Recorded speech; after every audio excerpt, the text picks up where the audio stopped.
Do you have a legal team? Who's going to read contracts for you? Do you trust that person? Do you have someone that can watch that person? Who's handling your money for you? Whose money is it? Is it someone else investing in you, or is it your money that you're putting up? Why would you put your own money up? Why would you not have it be an investment? How much of whatever it is that you're developing are you interested in giving away to that person who's investing in you, or to that group that's investing in you? What are they investing in exactly? Again, your elevator pitch. What is your business plan? Where do you see yourself in 5 years? What are the metrics behind that? How much money are you going to put behind yourself so that you can have this thing that you want to create in 5 years? What does it mean? Who's your target audience? How are you going to connect with them? How often are you going to connect with them? What are you going to say to them? Yeah, they might be your target audience now, but what happens in 3 years? The average lifespan of an artist is 2 to 3 years. Where are you going to be 4 years from now? How many years are you interested in putting into this before you have that 2-3 year breakout? So what the kids are doing is they're taking the path of least resistance because they don't necessarily understand the value of stress. And it doesn't make a whole lot of sense to them. Why would I be stressed out doing the same things that my parents did or my parents' generation did just to make less money and have more wisdom, but you can't actually cash that wisdom in for anything? So what is the real value of it? I'm going to get wisdom in whatever it is that I'm doing. So why not do something where I have a large chance of becoming very successful monetarily? And it's hard to speak morals into adults. Typically, it takes experience in order for them to change their belief system. Until that point, the chance of them actually shifting is very small, especially using words as a medium for that change, right? Because they have experiences that match. They have experiences to support their belief system, and your words are just words. So until your words match their experiences, it doesn't mean anything to them.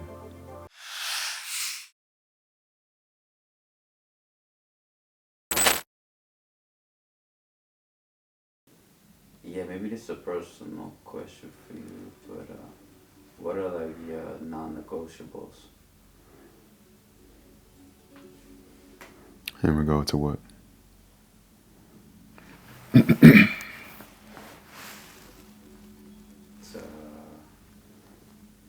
in career and in business.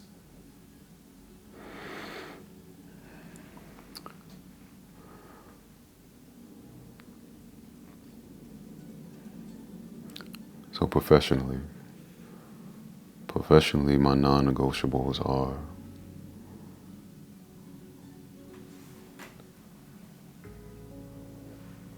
not to wear anyone's uniform. I mean that literally.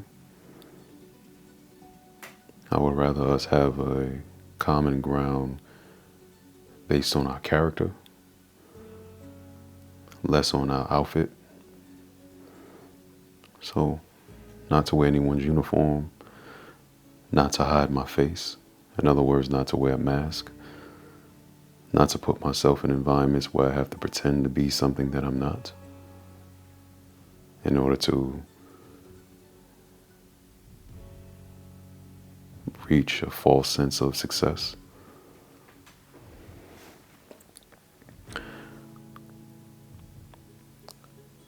In other words, create opportunities for myself and for my partners where we're all welcomed as the people that we actually are.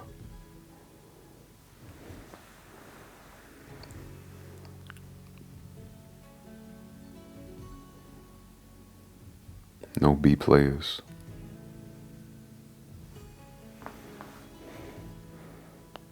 No B players at the table.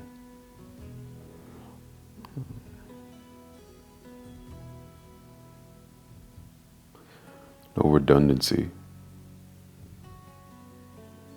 Not to have multiple people who are good at the same thing, trying to do the same thing in their own different way. But rather having people with skill sets that are different, although complementary, but different.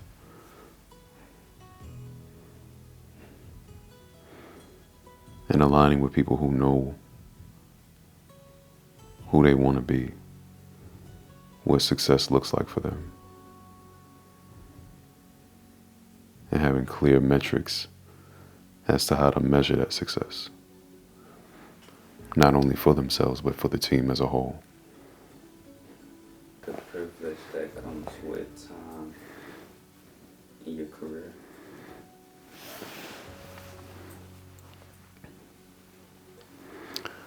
I think it's an understanding. The privilege is the understanding, not the actual act of not wearing a mask, but the understanding of not putting yourself in a position where you have to wear a mask, and the benefits that come along with that. In other words, you don't have to have a whole lot of experience as a professional to decide that you're not interested in wearing a mask. Because you're always going to have more experience being yourself than you are being a professional. Because you spend more time with yourself than you do at the organization, whether it be your organization or someone else's. And so the objective is to walk into the room as your full self. Be the same person that you are outside of the workspace, inside of the workspace,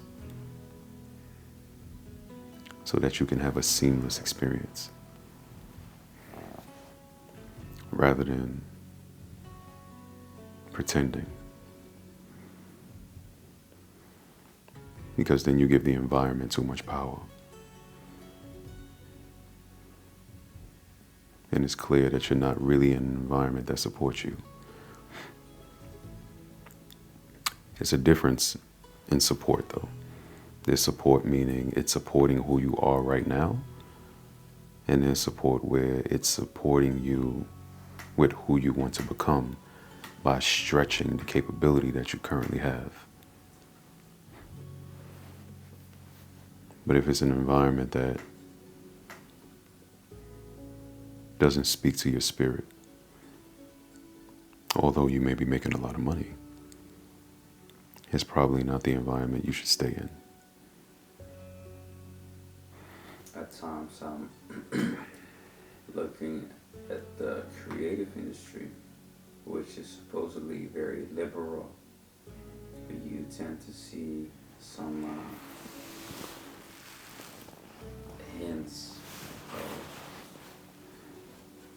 racism at the higher levels of the organization. Sometimes stifling you a little bit to really be who you are. How do you deal with that?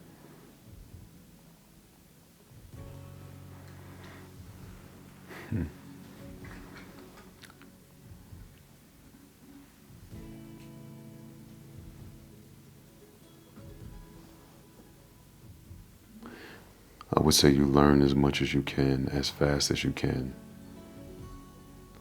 so that you can part ways with that organization as soon as possible.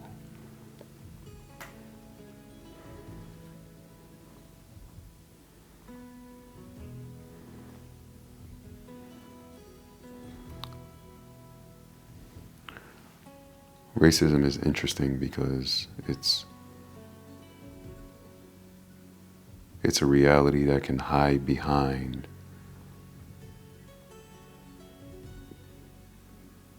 other perceived realities.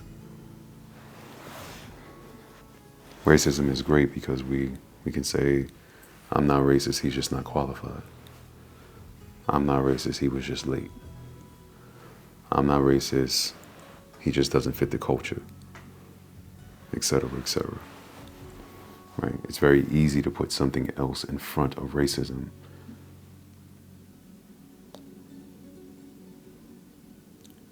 And use that as a smokescreen, if you would. Use that other thing that you're putting in front of racism as a smokescreen.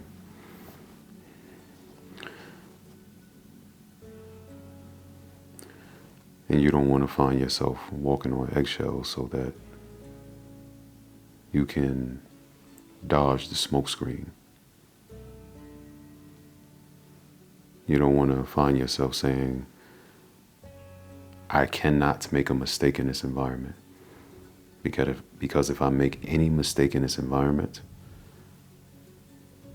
my livelihood is at jeopardy or in jeopardy because I'm in a racist environment. You also don't want to adopt the habit of playing small.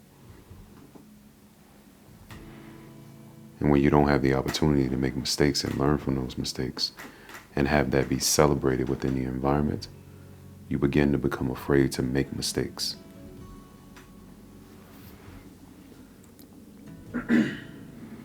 Also,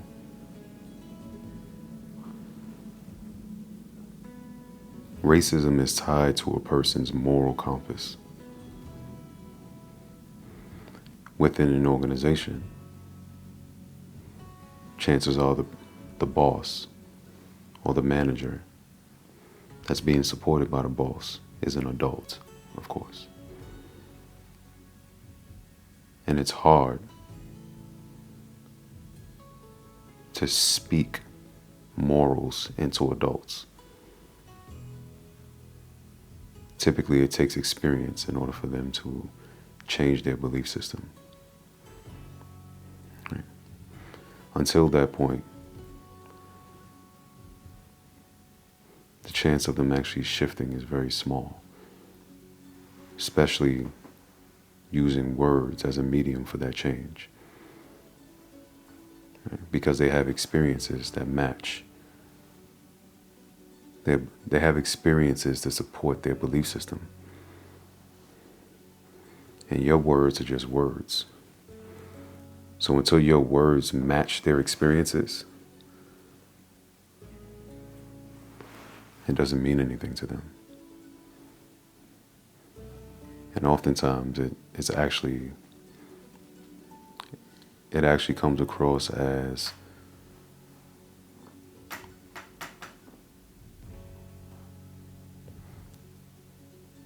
a proposition for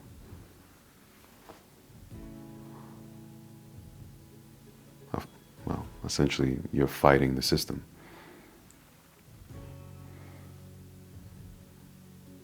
So it's not worth it. Learn as much as you can, as fast as you can, about as much as you can, and leave.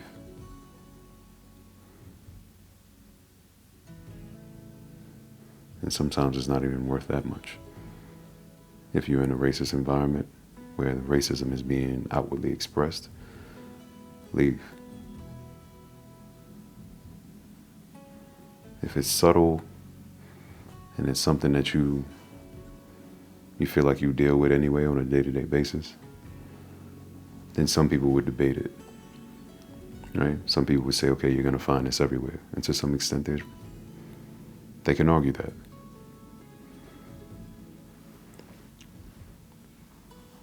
But it all comes down to what you believe. If you believe that you're going to find that everywhere, then you'll stay and you'll deal with it. If you believe that it's a little too much, maybe even then you'll stay. You'll learn as much as you can and then you'll leave as fast as you can. In other instances, you'll leave right away because you know or you believe that there are environments that don't operate this way. So when I'm saying learn as much as you can, as fast as you can, and then leave, I'm saying that within the context of, does this happen everywhere you've been? If yes, learn. Why? Because there's something about you that keeps attracting those environments. Because there's some people that don't experience that. So what is it about you that keeps attracting the environment that's quote unquote racist or has racist tendencies?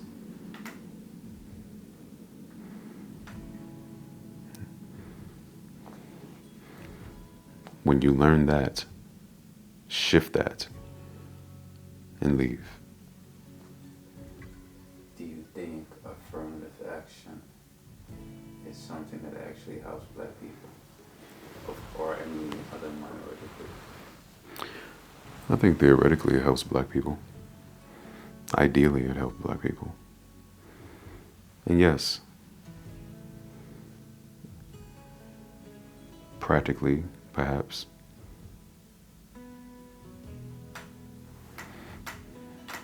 But that's over now.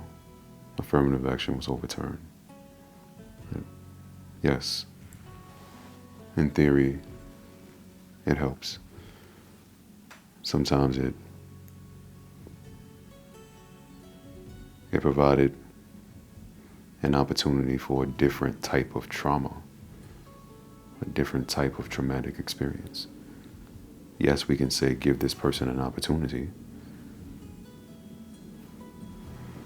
What kind of opportunity exactly? There's room to shift the future when you do that, yes.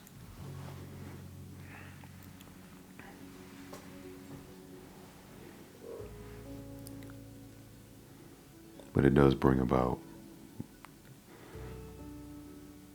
an opportunity for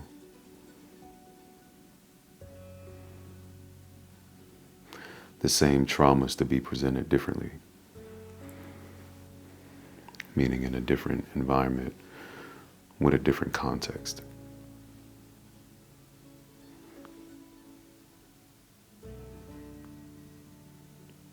And for that reason, perhaps it can even be more traumatic for some, because then progress doesn't feel like progress. But yet, the additional work required to make it to that step was real work. How do you gauge a company's culture from the outside? You really can't gauge a company's culture from outside. You can understand what they're saying, you can understand how they're presenting themselves, but you don't really know until you're there. The more experience you have with being at organizations, the more you can gauge it from an interview process.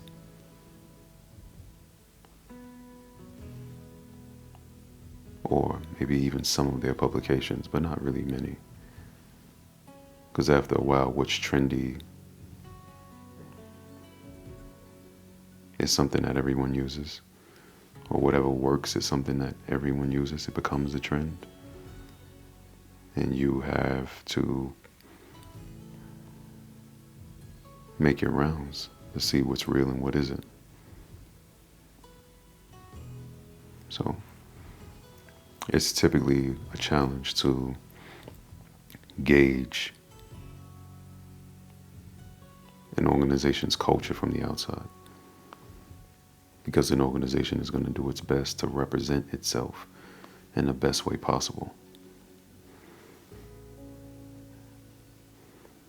So organizations tend to rid themselves of disgruntled employees, celebrate and broadcast the employees that are happy or at least contributing at a high level. And because the employee wants to maintain a positive rapport with that organization and future organizations, they put their best face on during the marketing campaigns.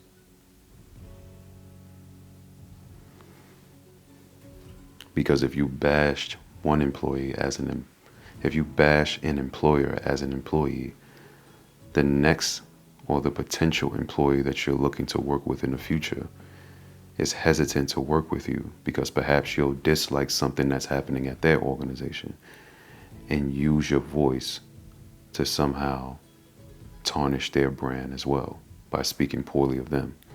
So even if you have a negative experience previously, it's best that you look for the lesson, you look for the learning from that experience that you perceive to be negative, and speak more about the learning under the right circumstances. Because even in speaking about the learning, if you do it under the wrong circumstances, it can still be perceived as negative. So you have to really be careful with how you communicate that and in what context you communicate it and to whom you communicate it. And typically you have to have some experience with organizations to know what's happening there. And then after maybe 10, 20 years of working for corporations, you can gauge it faster. But being able to gauge it from the outside without any insight or inside information about the organization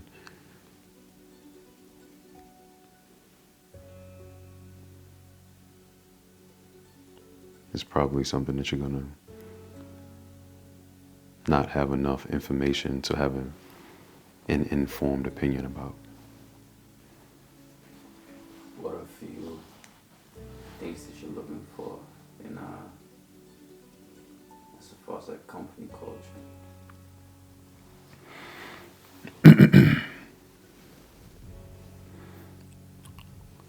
Not to forget that the people make the place. The people come up with the ideas. The people create the products. And that whatever it is that you're selling it to a human being. So never forget the people in the process. That's the biggest thing. Because that's all inclusive. That's inclusive of diversity and inclusion. That's inclusive of empathy. That's inclusive of passion, compassion, drive, empathy, integrity, dignity, community. All of those things are part of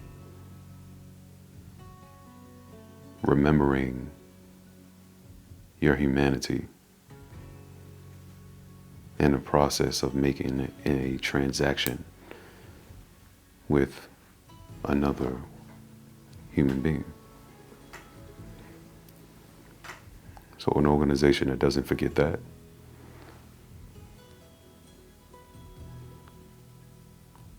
is an organization that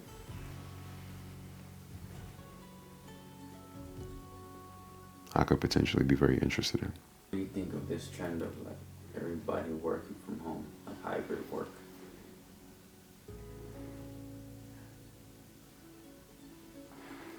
I think it's great. I think it provides people with the opportunity to choose for themselves and exercise more of that entrepreneurial approach to work that employers say they value.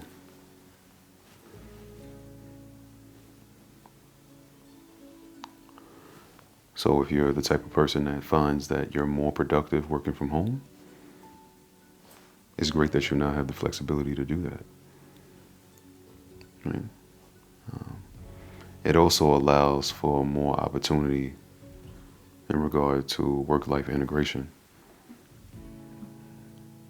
It gives you more flexibility for your life in a way that actually complements working, as opposed to having to block out anywhere between 10 and 12 hours a day for work purposes. That's a long time to be away from your family. That's a long time to not be able to, communicate with your family in a real physical way. To not have any breaks in between that time to handle issues that may arise that were unforeseen. What do you think of a lot of young kids perceiving social media as like a real career for the long term? I think it makes sense. Social media has been life-changing. Not only on a personal level, but also on a professional one. Right? The life of a business, the lifespan of a business. Some organizations were going out of business. Social media came and prolong the lifespan of that organization. There are a lot of businesses today that probably would not exist without social media. Right? Because for the most part, they're content based. And social media made it very easy to go directly to the consumer.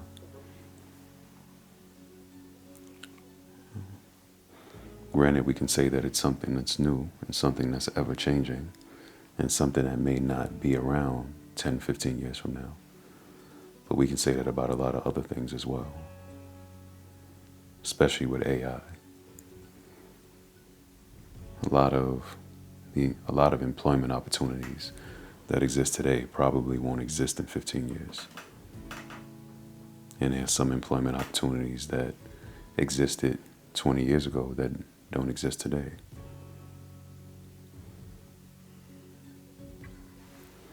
So perhaps it's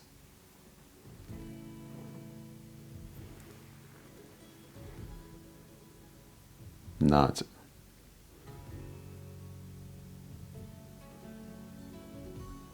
a career in the way that traditional careers were thought of.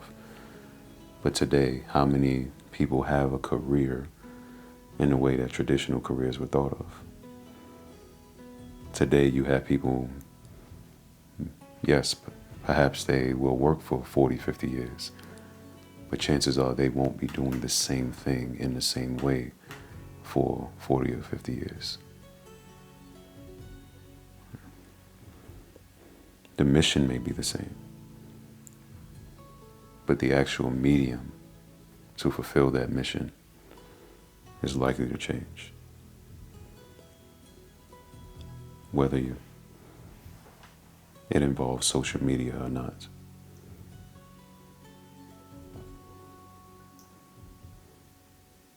Social media is not a bad idea, because it's been very fruitful thus far. I see so many kids mainly just creating like TikToks, but nothing really refreshing. It's like, well, like it's like a trend or like a sound piece that's like popping. They make like videos for it, and like the only thing they do is like really be like influencers. But does it have to be refreshing? How many years prior to the internet or prior to social media were we watching commercials that were the same? They had the same format. Different voice, different product, different color scheme. Yes, different branding, but it was the same format.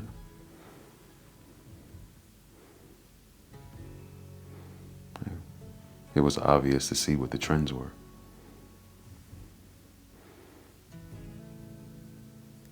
So, at the end of the day, what attracts the attention of a human is the same. How the human mind works is the same. It doesn't change because a new social media platform popped up and now your mind wants to become creative and decides that it's going to absorb information differently now. Yes, once there was a time when we absorbed information through newspapers and now we absorb it through social media, granted. But the science behind a post is very similar to what it was before. The science behind a commercial, whether it be on the television or whether it be on social media, is very similar. Right? Before, when you made a television show, you wanted it to be relatable. It was scripted, but you wanted it to be relatable. And the reason why it was scripted is because you didn't have a whole lot of time to get your point across. Right?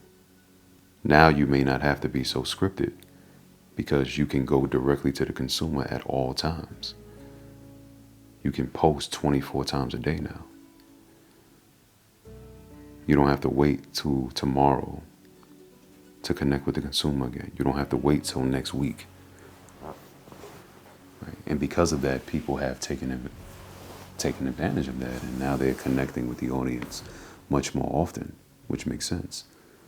And because they're doing that, the audience has grown accustomed to it. So now the audience is looking for you to post more often. The formatting hasn't really changed that much. It speeds up and it slows down. But other than that, humans learn the way that they learn. Humans remember the way that they remember. So from that perspective, it hasn't changed much. Technology is changing a lot. But people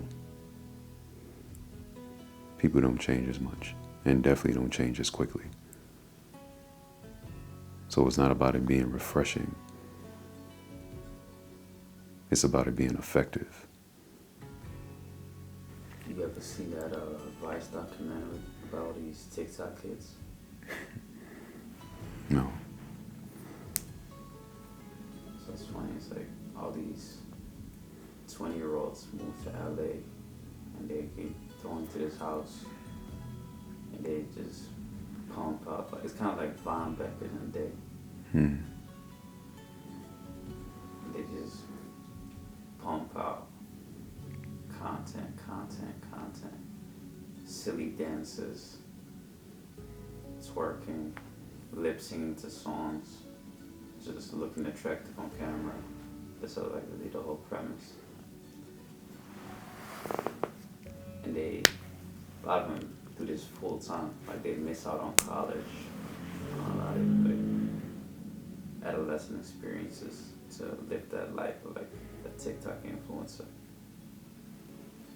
And I always just wondered like, how durable is that?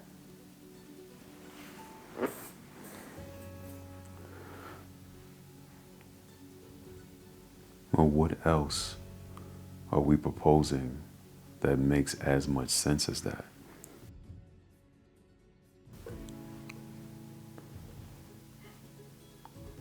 Yes, there are children or adolescents who make TikTok videos, and that's all that they do. They don't go to school, they don't have a job, quote unquote job. Their job is TikTok videos, pumping out TikTok videos. They're content creators on TikTok. And some people may look at that and bash that and say they're missing out on life. No one misses out on life. Life doesn't allow you to miss out on it. What's intended for you to do, you will do. No one is exempt to life. These kids don't stop living life because they're in a room pumping out TikTok videos. The same way that the person who's going to work in New York City 80, 90, 100 hours a week wasn't missing out on life either. Right? Nobody misses out on life. You just decide what kind of life you want to lead. That being said, outside of creating these TikTok videos, where these young kids see other young kids making a whole lot of money, more money than any of their parents ever made, and they don't have to really develop any real skill set in order to actually do it. Turn the camera on, get some lights, and just be yourself, or mimic what you see somebody else doing. That's not a challenge to do. It's much harder to go to college than to do that. And go to college and study anything. It doesn't matter what you're studying. It's much harder to go to college and study anything than it is to do that. So what the kids are doing is they're taking the path of least resistance because they don't necessarily understand the value of stress And it doesn't make a whole lot of sense to them. Why would I be stressed out doing the same things that my parents did or my parents' generation did just to make less money and have more wisdom, but you can't actually cash that wisdom in for anything? So what is the real value of it?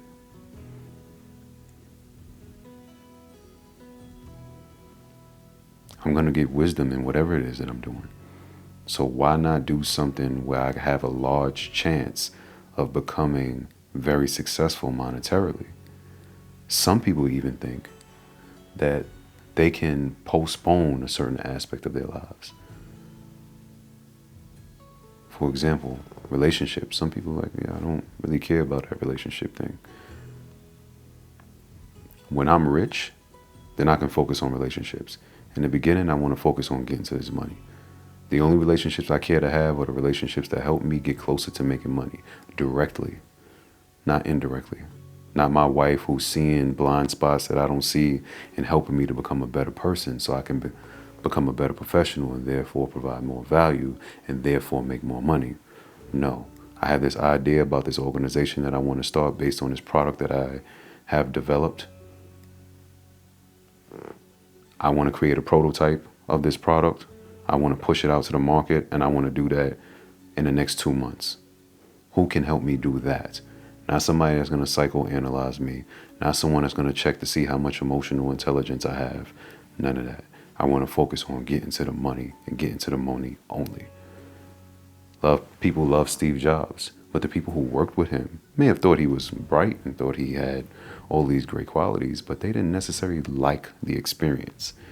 They appreciated the opportunity maybe, but there's a lot of people who work with Steve Jobs that didn't like Steve Jobs. Maybe Steve Jobs was like one of these kids. Maybe Steve Jobs is their hero. They're not focused on being great people and having all of these experiences right now. They're focused on getting to the money. Because in society, on the front end, that seems to be the only thing that matters. Getting to the money. Those seem to be the people that we celebrate. Right? We celebrate entrepreneurs. We celebrate people who have things. We celebrate, having big homes and nice cars and nice clothes and being able to travel and eat at, the top restaurants in the world. That's what people celebrate. They don't celebrate you being nice. That's secondary. That's after you see my watch and my car and you see that I flew in on a private plane, and then you care enough to know me to care enough if I'm nice. If I'm not giving you a reason to know me, how are you ever going to determine if I'm nice or not? I can be the best person in the world. That's great. Now that I know that, I have to make you care. And if I feel like I got to do all these other things to make you care about me being nice, how valuable is me being nice? Maybe those other things are actually more valuable. Because do you really like me? Or do you like me because I have all these other things? Because if you liked me, you would have cared to get to know me without me having to give you a reason to.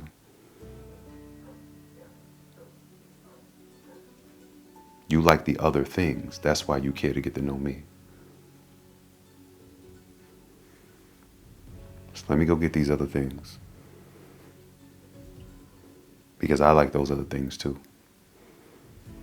And because you treat me like I'm not valuable until I have those things, you've taught me to treat myself like I'm not valuable until I get those things. That's what happens with a lot of young 21 or 20-year-olds that are interested in TikTok and etc. Any social media platform. They're chasing money. That makes sense. But they're also chasing significance.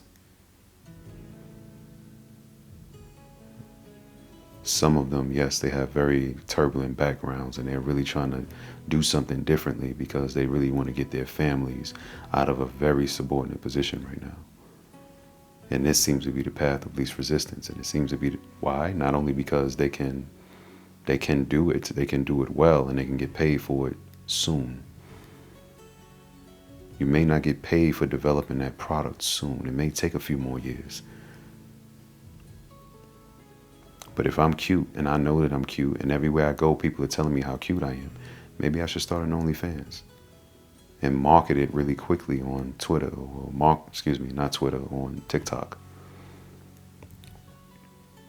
And if I can put a quick 5-second clip up that's enticing, maybe I can drive some traffic to my page. And I can start getting paid for it. So although other people may be talking about the things that, yes, do have more substance, it may not be the time to communicate that with these young children. Especially if you're not going to show them something else that's just as or even more enticing than TikTok is. Because at the end of the day, they could also be selling drugs. When I was younger, we didn't have TikTok. We had to go outside and find a way.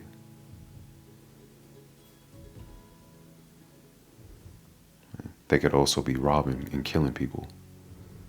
That's a real thing. That's a real option. As much as society could bash TikTok. So, I'm not really on either side of that debate. I'm saying I can see both sides. And if we're going to have an opinion about what someone else is doing, let's remember that if we're not feeding them, we can't tell them how to eat. You said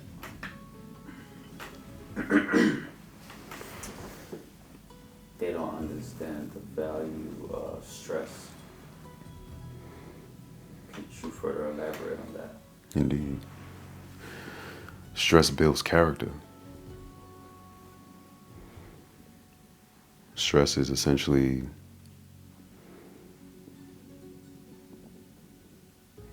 it's what helps you to understand the power of choice.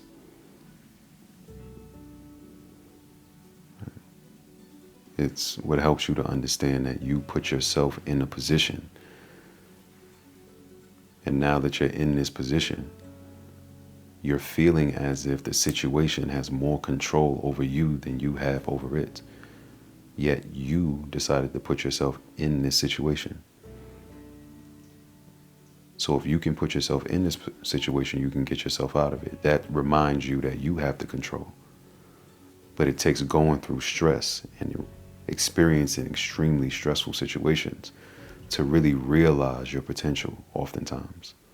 You can know that it's there, theoretically.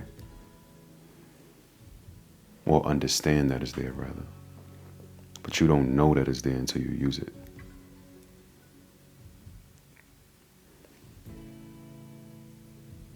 And typically it's stressful situations that help a person to understand that their potential is real. And even in some instances, it helps them to see a part of themselves that they didn't even know was there. Because potential you can see. Potential is not real. It's something you see, but it's not real until the person realizes it, until the person does something with it. When it becomes reality, then it's realized potential. Until then, it's just something that you can see. But if there's something there that you can't see, oftentimes stress reveals it to you. It gives you the opportunity to get a glimpse at that thing that you didn't know was there. Now you have the opportunity to realize it, meaning do something with it.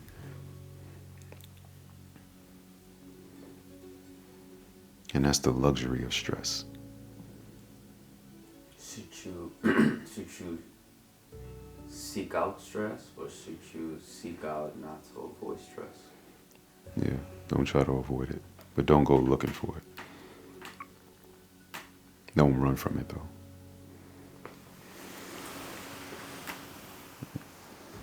That typically doesn't. That typically prolongs the stress.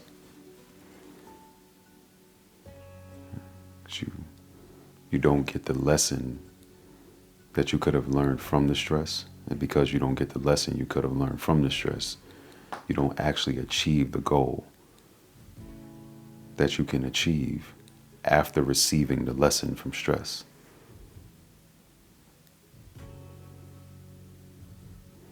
So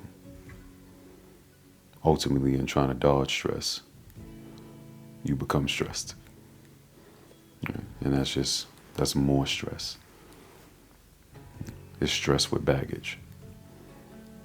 What about artists? A lot of artists that I speak to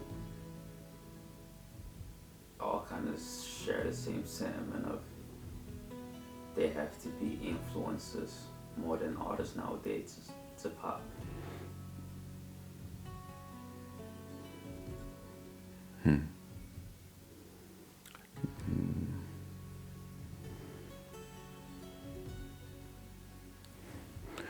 Yes, and well, I can understand that thought process. It depends on how comfortable you are creating music. Either way you create content, music is content too. Or you can create video of you speaking into a camera talking about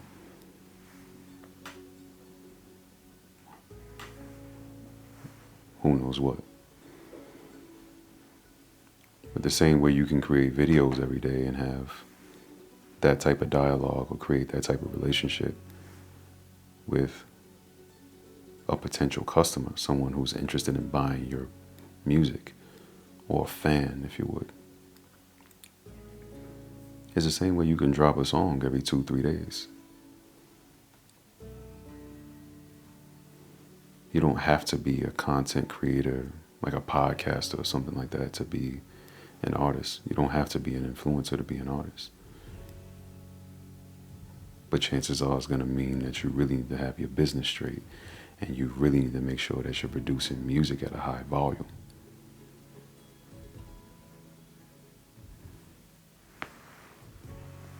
What does that mean, have your business straight? Make sure that you're going to actually get paid off of what you produce as a musician. If someone is streaming your songs, what deal do you have in order to make sure you get paid from those streams? Do you have any deal?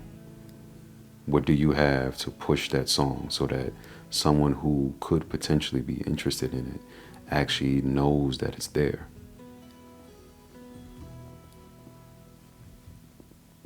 Can you get a deal, even if it's just like a one-off, with other influencers or with a brand that can help boost your notoriety as an artist?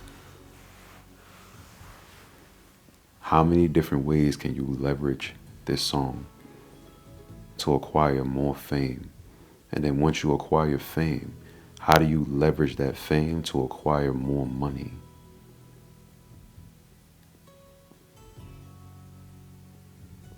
And that can be a plethora of different things. But that's the business of it. Right? That's not just you making a beat or rapping or singing or whatever you do and putting it up on SoundCloud or whatever platform you put it up on and thinking because it's there, you're about to get a check. Because that's not true. And by now, most artists know that it's not true. And if you are putting it there hoping that 25 people hear it, then perhaps it's not the best medium for you to use. Because you can drive down a block playing your song and have 25 people hear it. You have 25 people amongst your family and friends that you can send a text message to or WhatsApp message to and have them listen to your song.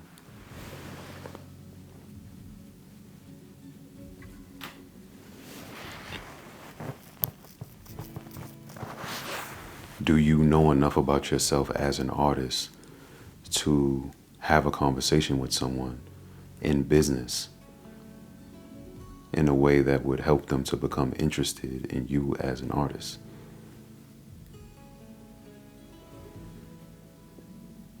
What is your elevator pitch as an artist? If you're an artist and if a business person is sitting in front of you and says, tell me about yourself, in 30 seconds, what you gonna say? Do you have that down?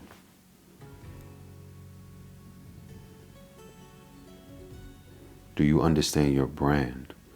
Do you understand your messaging? Do you know who your ideal fan is? Is it male or female? How old are they? Do they have a child or not? Do they have a cat? What do they do Saturday afternoons? Are they the brunch type? What they wear to brunch?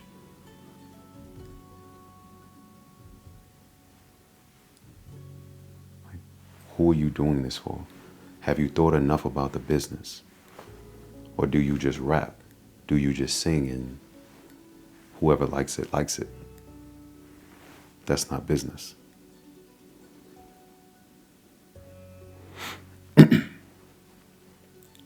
What makes a person interested in you as an artist? Why do you do it? What is it that you want to communicate? What's driving you? Are you talking to you? Are you your niche? How would you describe that niche? Do you even know yourself enough to market to yourself? To make a song for yourself? And know what it is, could be able to communicate that. Right? Not say, oh, it's me, I like it, and I know if I like it, if the other person is like me, they're gonna like it too. That's not business. So in the creative space, from a business perspective, do you understand enough to really find success in this space? Because what often happens is artists don't understand that. And they just, maybe they have money. Because if you don't have money, that's another reason why someone in business may not necessarily be interested in doing business with you. Yeah, you may be super talented, but do you have any money to put behind your talent? How are we going to get you on all these platforms? How are we going to get you all these opportunities? How are we going to get you these placements? And if you want them to do it for you, meaning you want them to spend their money on you, and you don't have any money to spend on yourself, how much control do you imagine having over your own business? If I got to front 100% of the bill, you think I'm listening to you?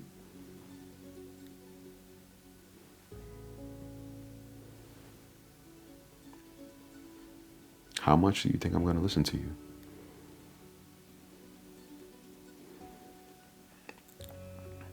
It's the same thing as an employee. If you go into an organization, the organization is fronting 100% of the bill. They're paying your salary, they're paying your insurance. Sometimes even now, organizations are paying for your lunch, they're paying for your transportation. They're listening to you in regard to how the information you have can help their business become bigger and better. That's it. And the more you do that, the more they care about your feelings. Otherwise, it's not about that. But if I'm a business person and I'm fronting 100% of what it is that I'm bringing to the table, I'm saying I can do this, this, this, this, and this for you, and I can put all the money up to do that. That's a very different type of conversation. That's someone who's focused on the business of it, and not someone that's just focused on the thing that they're doing.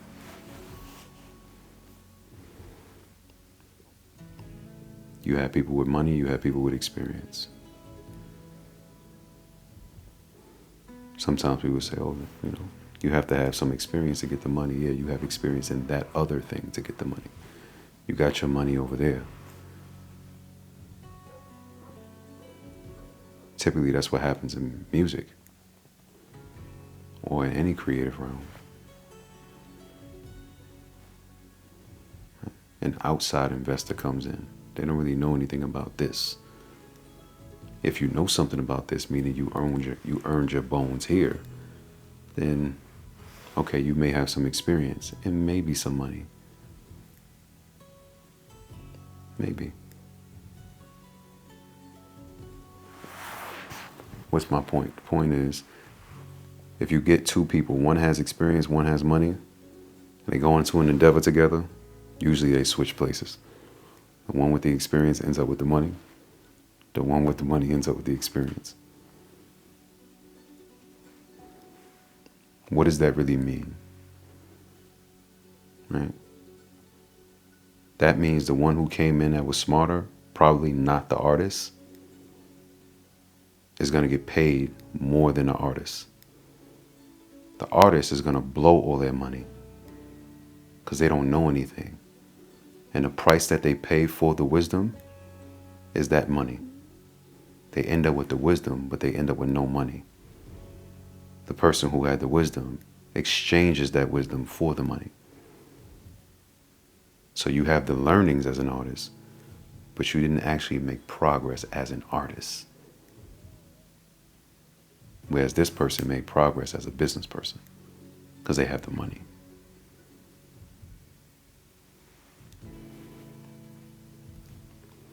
I'm still at square one as a creative. But maybe you're on step 14 as a person, step 30 as a business person.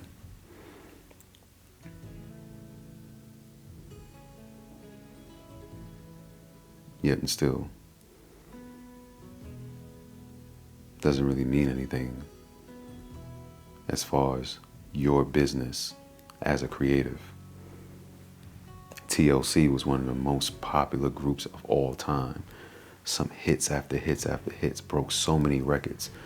At that time, they were the #1 female group ever, if I'm not mistaken. Won a Grammy, I believe. And at the Grammy Awards, said, we have no money. We got all these records, it's fire, the world knows our music, but who cares? We're broke.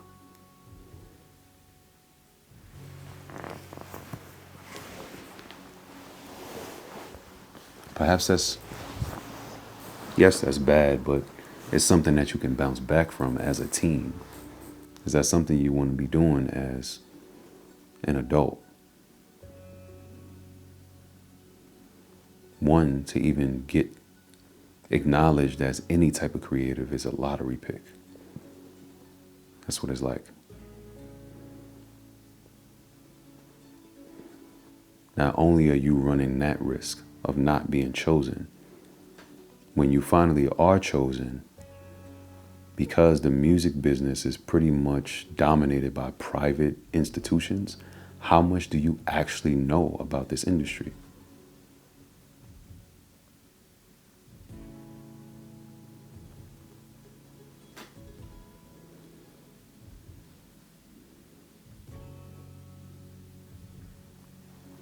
Which is why when people say they want to be creative, typically they don't get a positive response from others in society.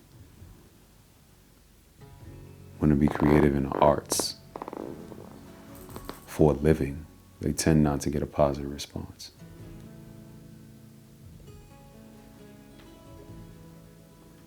But if you say, I want to be a content creator, I want to be a podcaster, I want to be a vlogger, I want to be, it may be, it's not the same as saying I want to be a doctor. It doesn't have the same ring to it. But you can figure that out, and we know you can make money off that. We know you can take care of yourself off that. We know if you are very consistent and you have high quality content, high value content, we know that you can really go places with that. What's the difference between that and Oprah?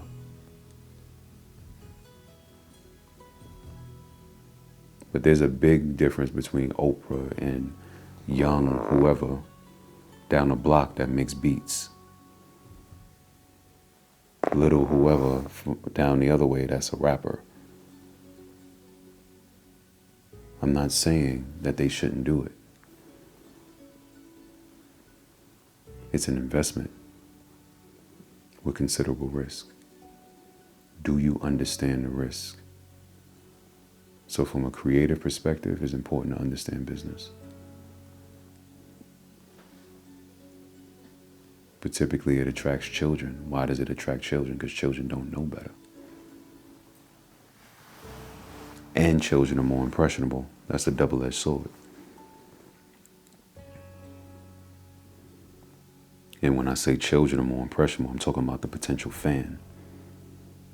The fan is impressed by what you're doing. It's harder to impress an adult.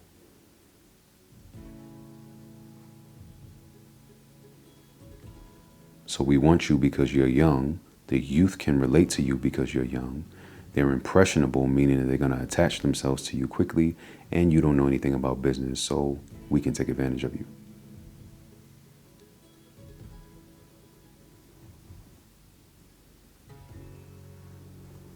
Because a child is focused on a dream, and that dream is so real to that child. That's why it's important to have wise counsel.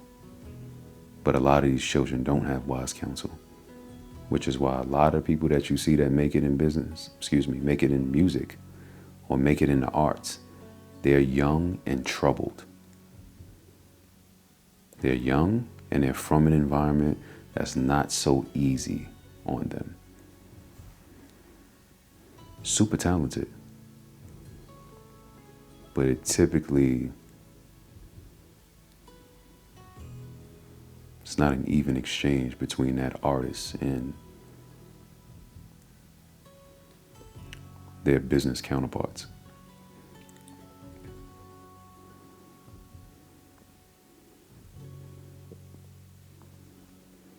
So, just be mindful. It's not just music. It's all forms of creativity connected to the arts. Is there anything you can do to prepare yourself for the music industry? I've never been in the music industry. So perhaps there's something that you can do.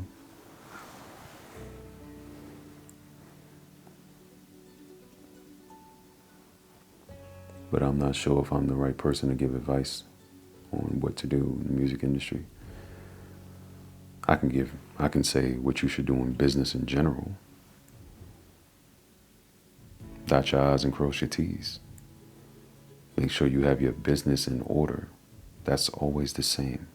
It doesn't change because you're in the music industry or you're in the construction industry. If you're in real estate, it doesn't change. Have your business affairs in order. Do you have a legal team? Who's going to read contracts for you? Do you trust that person? Do you have someone that can watch that person? Who's handling your money for you? Whose money is it? Is it someone else investing in you, or is it your money that you're putting up? Why would you put your own money up? Why would you not have it be an investment? How much of whatever it is that you're developing are you interested in giving away to that person who's investing in you, or to that group that's investing in you? What are they investing in exactly? Again, your elevator pitch. What is your business plan? Where do you see yourself in 5 years?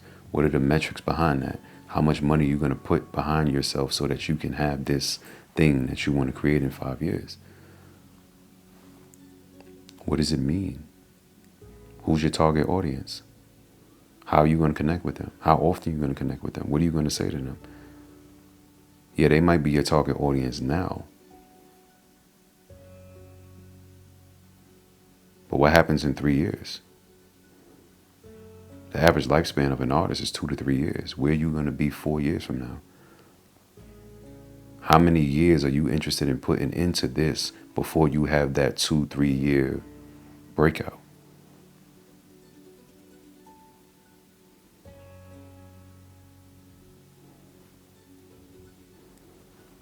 How much money are you allocating to marketing? How much money are you allocating to advertisement? How much money are you allocating to the studio? How much money are you allocating to features? How much money are you allocating to transportation, food, lifestyle? Bless you. It's an expensive business.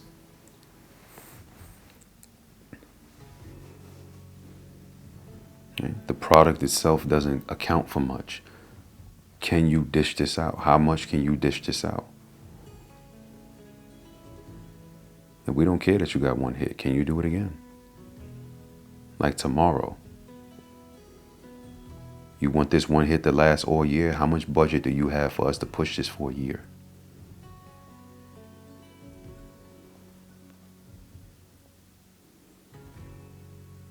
Study other artists. Name an artist who fully recouped. What does it mean not to fully recoup? I don't mean literally what the definition is. I mean, what are the implications behind it? If you're in debt to an organization, what does that mean? I mean that across the board, not just for artists in the music industry. I mean that across the board. If you're in real estate, what does that mean? You got a lot of fake millionaires in America.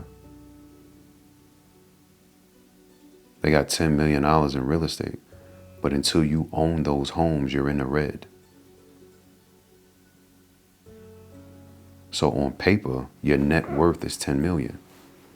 But in reality, that's not true.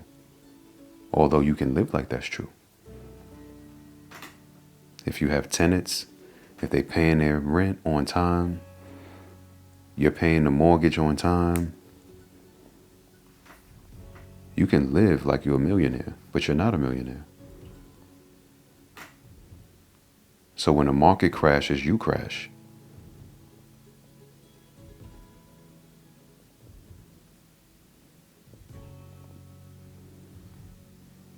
It's the same way across the board.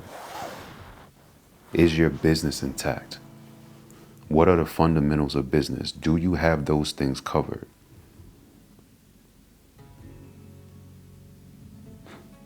Or do you just like houses?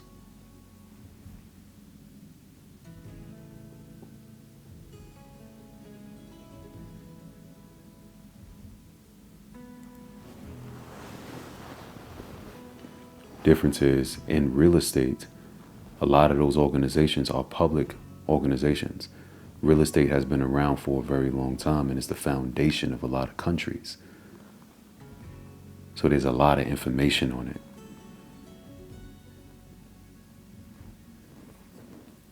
Partially because it's intertwined with the banking system. And in most instances, those are publicly owned businesses. So you can get information on them. How much you know about Def Jam?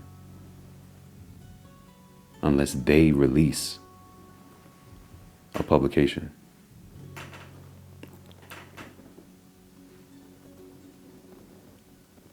We had to sit back and watch for years to even get a little inkling of how it works. Spotify been around for over a decade. You still have artists. You still have artists that can't really clearly explain to you how that works.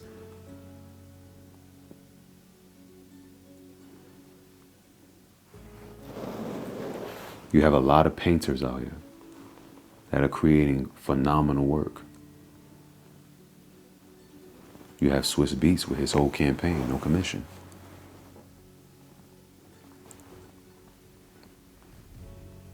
Why would you create that type of campaign if the if artists were paid handsomely?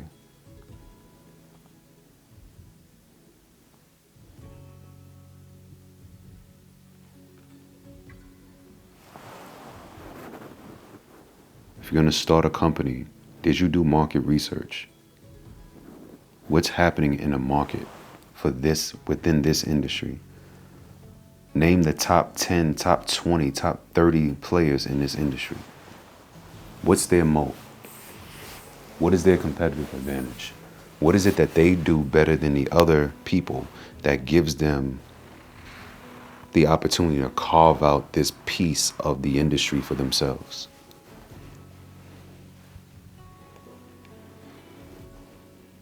How have they grown over the last 5 years? What are some of the strategies that they've implemented?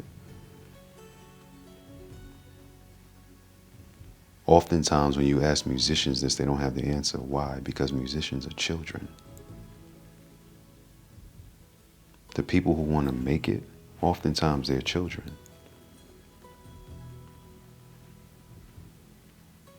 They don't think like this.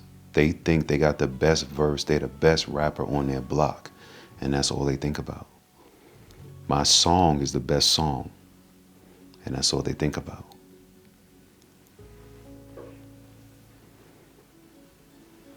Jay-Z is not Jay-Z because he's a dope rapper. So, understand business.